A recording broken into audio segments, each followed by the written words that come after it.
Olá, sejam bem-vindos a mais um vídeo. No vídeo de hoje eu falarei simultaneamente sobre dois livros. O Do Comunismo, do Vladimir Tanzmeneno, e Hungria, 1956, e o Muro Começa a Cair, que são diversos autores, né? O Ladislau Szabó, Ângelo Segrilo, Maria Aparecida de Aquino, Pedro Gustavo Albert.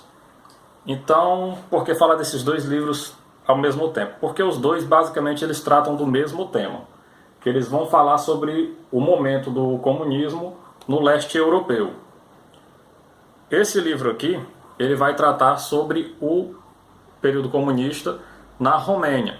O autor, o Vladimir Mesnanu, é romeno, certo? Então esse livro aqui, ele é basicamente um livro de memórias do autor e de alguns familiares seus, incluindo os seus pais, sobre a vivência durante o período comunista na Romênia. Basicamente sobre o regime do ditador Nicolae Ceausescu, que durou desde os anos 50 ali até a Revolução da Romênia de 1989, quando ele foi deposto e foi executado. Pois bem, essencialmente do que trata este livro?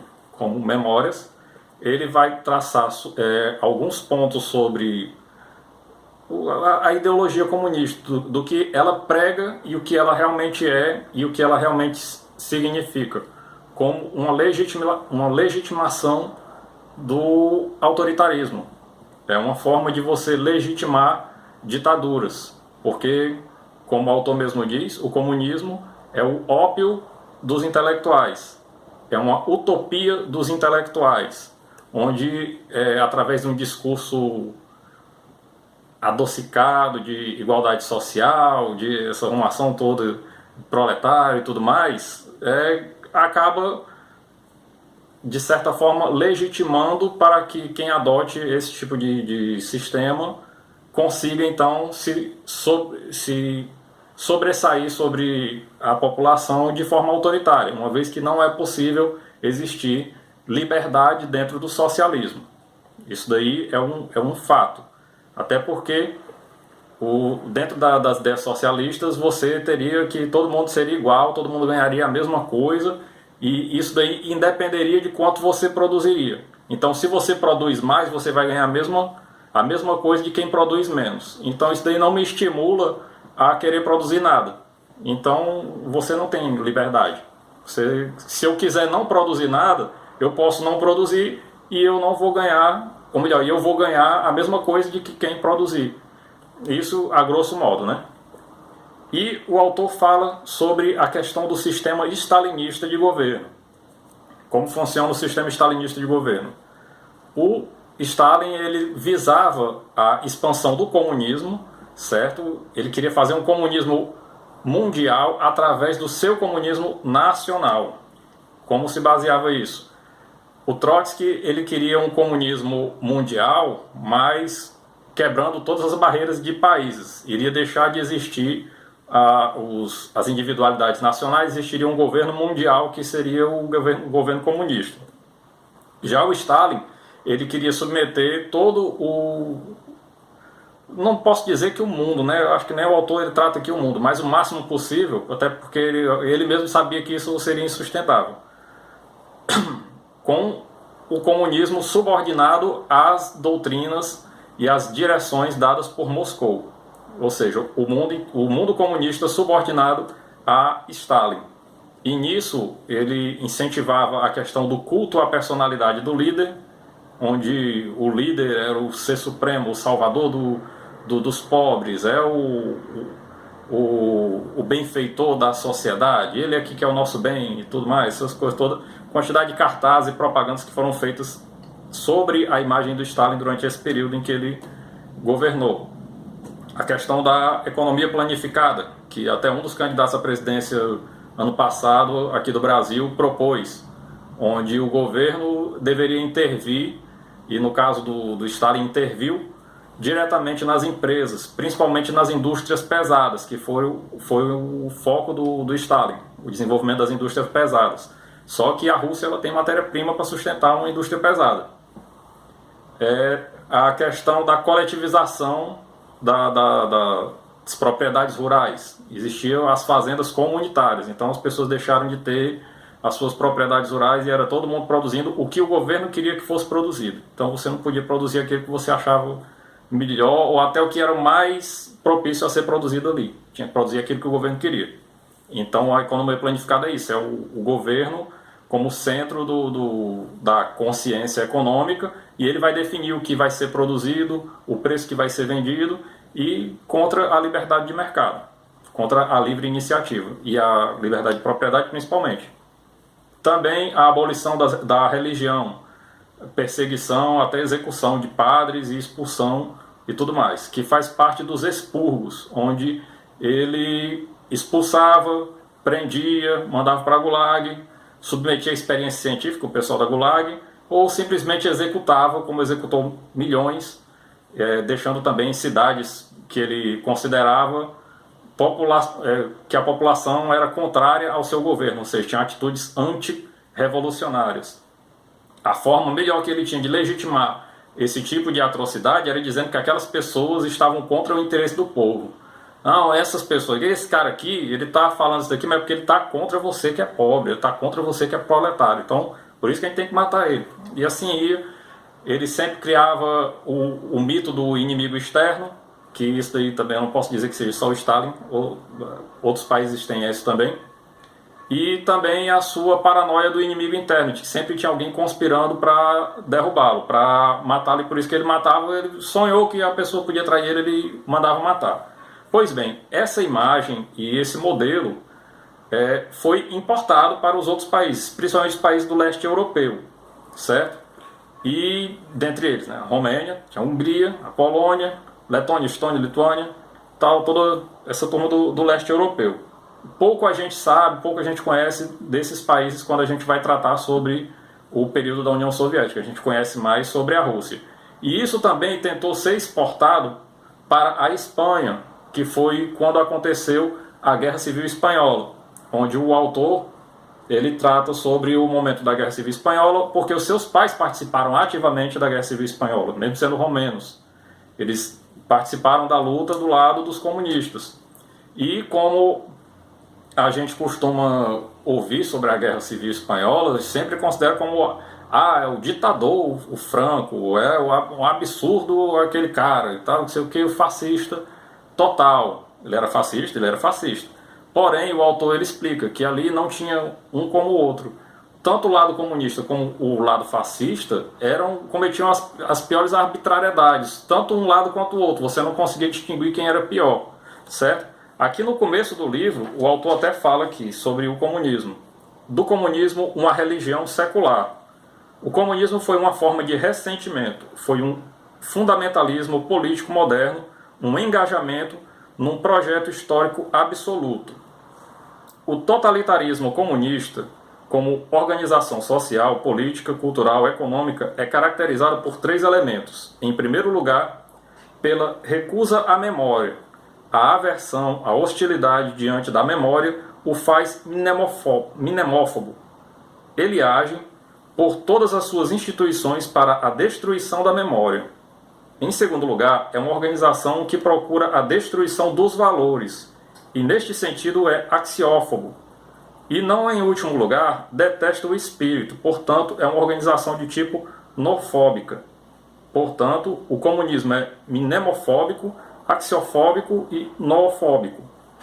Então aqui, essa questão da aversão à memória, a gente vê até os dias de hoje.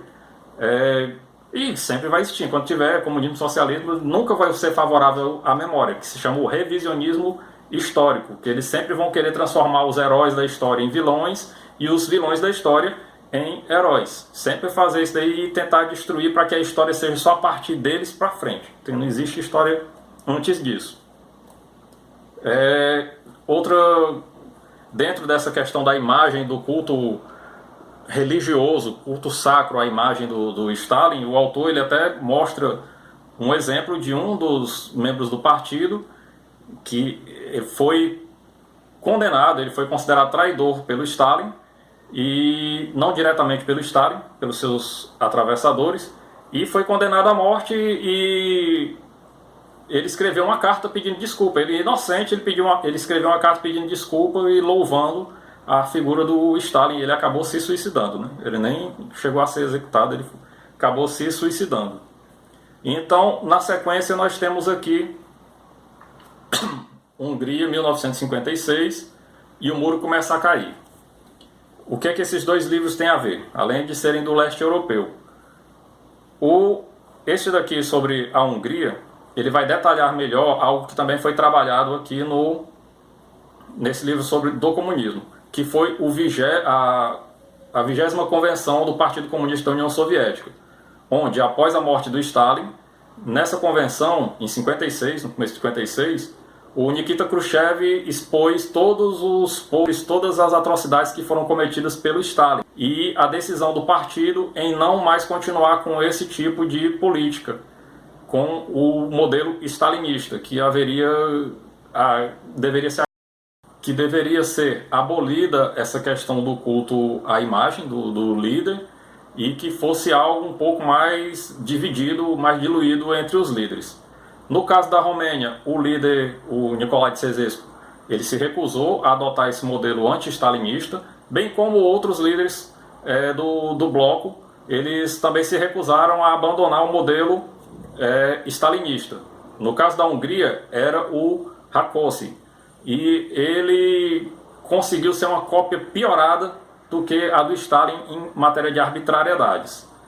Ele quis adotar toda a metodologia planificada do Stalin na Hungria, sendo que a Hungria era uma grande produtora de alimentos da região do leste europeu, e teve isso prejudicado diante do investimento do governo na indústria pesada, do mesmo jeito que a Rússia fazia, só que ela não tinha matéria-prima e acabou prejudicando muito a economia e a produção. O comunismo já prejudica a economia sozinho. Essa foi uma das formas. E também por toda a questão da arbitrariedade, onde a população da Hungria, de cerca de 9,5 milhões de habitantes, 1,5 milhão era investigada pela polícia. Então isso ficou algo tão absurdo que o próprio Nikita Khrushchev ele convocou o Rákosi, premier da Hungria, e, cara, desse jeito não dá. Não dá, tu tá esticando demais aí, tá absurdo demais isso daí. Você tem que mudar. E ele recusava a adotar novas medidas. Então o Partido Comunista da União Soviética indicou para o cargo da Hungria o Indri Nagy, outro comunista, mas que ele já tentava ver um outro viés do comunismo. Quando Stalin ainda era vivo, ele entrou em conflito ideológico com o general Tito da Iugoslávia. Por quê? Porque o Stalin ele queria exportar o seu modelo de comunismo, o seu modelo stalinista para o resto do mundo. E o Tito ele bateu de frente com essa questão e disse que cada país deveria ter o seu modelo de comunismo, adaptado à sua realidade. E isso acabou que, eu não sei, quer dizer, é um negócio que o cara peitou o Stalin, né, e sobreviveu. E virou uma referência a questão da ideologia titoísta, né, que é a do comunismo nacional, adaptado à realidade, e que dava problema do mesmo jeito. Então, o Indri Nagy, ele seguia mais ou menos essa linha também. Só que o Partido Comunista da União Soviética manteve o Rákosi como o chefe do Partido Comunista da Hungria. E ele tinha o peso para as decisões políticas. E acabou que ele atrapalhava. Como a gente vê agora aqui no Brasil, o presidente, o Congresso e o STF. O presidente tenta fazer uma coisa, o Congresso vai e atrapalha, o STF quer tomar a decisão pelo Executivo, pelo Legislativo, e fica aí um atropelando o outro. Mas dentro desse espaço de tempo, o Indri Nagy ele conseguiu fazer algumas dessas mudanças, questão de redução do culto e a retornar o espírito nacional do povo húngaro, e não mais simplesmente de camaradas. Camaradas você tirava a nacionalidade de qualquer pessoa, era todo mundo. E tratava o pessoal como o povo húngaro, o povo magiar, né? Só que acabou que o Rákosi tirou o Indri Nagy do poder, e com isso, em outubro de 56, o povo começou a se revoltar, começou a organizar passeatas, exigindo eleições, exigindo multipartidarismo, exigindo a retirada das tropas soviéticas que estavam na Hungria desde o fim da Segunda Guerra Mundial e o retorno também do Inzhi Nagy ao governo. E essas revoltas começaram a ganhar grandes proporções, eram passeatas, pacíficas, e começaram a ganhar grandes proporções e estourou numa guerra civil, onde as tropas soviéticas chegaram a invadir a Hungria. O Inzhi Nagy foi reconduzido ao cargo, né, de primeiro-ministro, mas as tropas soviéticas invadiram a Hungria, depuseram ele e fizeram lá todo tipo de chacina. Era o combate direto dos húngaros contra os soviéticos. Esses eventos, esses acontecimentos causaram um impacto gigantesco no mundo todo, principalmente no mundo comunista. Foi o ano de 1956, porque nesse ano aconteceu o 20º Congresso do Partido Comunista, onde o Khrushchev abriu as cortinas aí do que era o comunismo stalinista, e toda essa barbaridade que estava acontecendo da União Soviética contra o povo húngaro. Isso gerou impactos nos partidos comunistas do mundo todo, da Inglaterra, da França e aqui do Brasil também, onde o autor aqui ele traz alguns exemplos. No caso, diversos intelectuais que pertenciam ao Partido Comunista Brasileiro, como o Jorge Amado, deixaram o partido. Outros que começaram a formar novos grupos, a tentar criar novos partidos. Aqui falo também da presença do Fernando Henrique Cardoso, em um grupo de discussão sobre o marxismo, uma tentativa de diluir o ideal marxista. O Partido Comunista Brasileiro ficou chocado, assim como o mundo todo, sobre a questão do stalinismo. Era um modelo stalinista o que tinha aqui no Brasil, e resolveu tentar mudar. Mas alguns não quiseram mudar esse modelo stalinista, como Carlos Marighella, que saiu do partido e quis fundar um novo grupo para continuar com as suas ideias stalinistas de executar todo mundo que se opusesse a ele como um grupo terrorista. Aqui o autor trouxe uma entrevista com o Diógenes de Arruda, né? Ele, no caso aqui, falou que o Diógenes de Arruda, que foi delegado brasileiro no Congresso da União Soviética, o 20º Congresso, ele esteve lá e confirmou que o relatório era verdadeiro. Aí foi um Deus nos acuda, pois no Comitê Central logo se estabeleceu uma grande discussão, uma vez que os métodos utilizados pelo Comitê Central eram stalinistas, a começar pelo próprio Arruda. Não eram diferentes dos usados na União Soviética. Aí esse daqui é o detalhe. Só que aqui não se fuzilava ninguém. Por sorte, o partido não estava no poder. Porque se chegasse ao poder, nós teríamos no Brasil, com aquela direção, naquela época, fatos semelhantes aos que ocorreram na Polônia, na União Soviética, na Hungria e em outros países do leste europeu que eram dominados pela União Soviética. Então, demos graças a Deus pelo livramento de esses monstros não terem chegado ao poder no Brasil diretamente, abertamente, embora eles continuem tentando de formas escusas e mudando o nome de partido, floreando o discurso para no final falarem a mesma coisa. Então é isso aí. Fica aqui a dica desses dois livros para quem quiser conhecer mais sobre o comunismo no leste europeu e as influências que tiveram também o comunismo aqui nos outros países. Um outro fato interessante que esse livro aqui trouxe, da Hungria, foi que uma vez estourada a guerra civil lá na Hungria, houveram diversas formas de alguns países tentarem ajudar. No caso, entrou até o Brasil, porque a seleção de futebol da Hungria estava, enquanto estourou o conflito, ela estava no exterior competindo. E o então presidente que entrou depois, o Kadar, ele decretou que essa seleção era ilegal. E a FIFA aceitou e disse que esse time não existia mais. E exigia o retorno dos jogadores, mas os jogadores não queriam mais voltar para a Hungria, queriam retirar os seus parentes também do país. E procuraram jogos com diversas seleções do mundo aí para poder ganhar tempo no exterior enquanto traziam seus familiares. E o Brasil participou dessa ajuda. No caso ainda da época do Juscelino Kubitschek, ele conseguiu trazer a seleção da Hungria para jogar contra o Flamengo e contra o Botafogo aqui no Brasil. E depois conseguiram trazer alguns dos familiares, mas alguns dos jogadores tiveram que retornar para a Hungria. Então é isso aí, pessoal. E valeu, e vejam aqui, e esses 2 livros. E é isso daí. Valeu e até um próximo vídeo.